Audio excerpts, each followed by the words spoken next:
తమిళనాడు పశ్చిమ బెంగాల్లో ఎన్నికలకు సంబంధించి పోలింగ్ ఏర్పాట్లు జోరుగా కొనసాగుతున్నాయి. తమిళనాడులో మొత్తం 234 అసెంబ్లీ స్థానాలకు ఒకే విడతలో ఎన్నికలు జరగబోతూ ఉండగా బెంగాల్లో మొత్తం 294 స్థానాలకు 2 విడతల్లో పోలింగ్ జరగబోతుంది.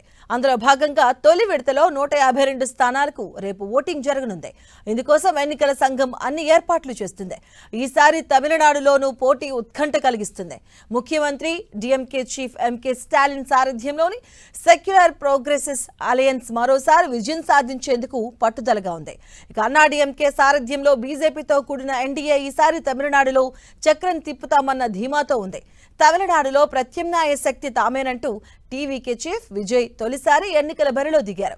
దీంతో తమిళనాట త్రిముఖ పోటీ కనిపిస్తుంది.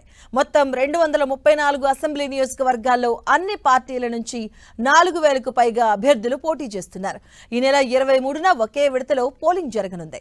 పశ్చిమ బెంగాల్కు సంబంధించి నార్త్ బెంగాల్, సౌత్ బెంగాల్లోని 152 నియోజకవర్గాల్లో 3,60,00,000 మంది ఓటర్లు తమ ఓటు హక్కును వినియోగించుకోబోతున్నారు. వీరిలో 1,84,00,000 మంది మహిళా ఓటర్లు, 1,75,00,000 మంది పురుషులు, 465 మంది ట్రాన్స్జెండర్స్ ఓటు వేయబోతున్నారు.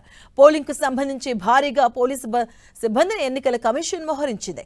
ఇక తొలి విడత పోలింగ్ లో 8,000 పోలింగ్ స్టేషన్స్ ను అత్యంత సున్నితమైనవిగా ఎన్నికల కమిషన్ గుర్తించింది. వీటిలో మాల్దా, ముర్షిదాబాద్, ఉత్తర్ దీనజ్పూర్, అలాగే కూచ్ బెహర్ వంటి జిల్లాలున్నాయి. ఇక అధికారిక తృణమూల్ కాంగ్రెస్ పార్టీ వరుసగా 4వసారి అధికారంలోకి వచ్చేందుకు విస్తృతంగా ప్రచారం సాగించింది. సర్ తర్వాత సుమారుగా 91 లక్షల మంది ఓటర్లు తగ్గగా మమతా బెనర్జీ 15 ఏళ్ల పాలనకు ఉద్వాసన చెప్పి ఈసారి అధికారం చేజిక్కించుకోవాలన్న పట్టుదలతో బీజేపీ ప్రచారం చేసింది. ఇక ప్రధానమంత్రి నరేంద్ర మోదీ, హోంమంత్రి అమిత్ షా, రక్షణ మంత్రి రాజ్నాథ్ సింగ్ సహా పలువురు కేంద్ర మంత్రులు, రాష్ట్రాల ముఖ్యమంత్రులు ప్రచారంలో పాల్గొన్నారు. కాంగ్రెస్ నుంచి రాహుల్ గాంధీ, మల్లికార్జున ఖర్గే తదితరులు ప్రచారం చేశారు. భవానీపూర్ నుంచి మమతా బెనర్జీ పోటీ చేస్తున్నారు.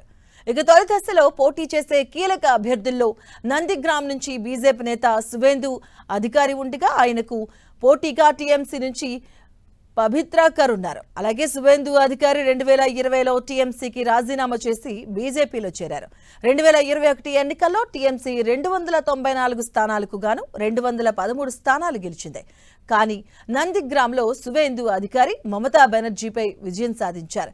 ప్రస్తుతం అసెంబ్లీ ప్రతిపక్ష నాయకుడిగా ఉన్న సువేందు అధికారి టీఎంసీ అభ్యర్థి పవిత్రాకర్ పై ఇక్కడి నుంచి పోటీ చేస్తున్నారు. ఇక కర్ ఒకప్పుడు బీజేపీలో కొనసాగారు, తర్వాత టీఎంసీలో చేరారు. ఇప్పుడు తన మాజీ గురువుతో పోటీ పడుతున్నారు. రాజకీయంగా కీలకమైన పశ్చిమ బెంగాల్లో ప్రధాన పోటీ తృణమూల్ కాంగ్రెస్, బీజేపీ మధ్య ఉంది. ఈ ఎన్నికలకు సంబంధించి మే 4న ఫలితాలు వెలువడతాయి.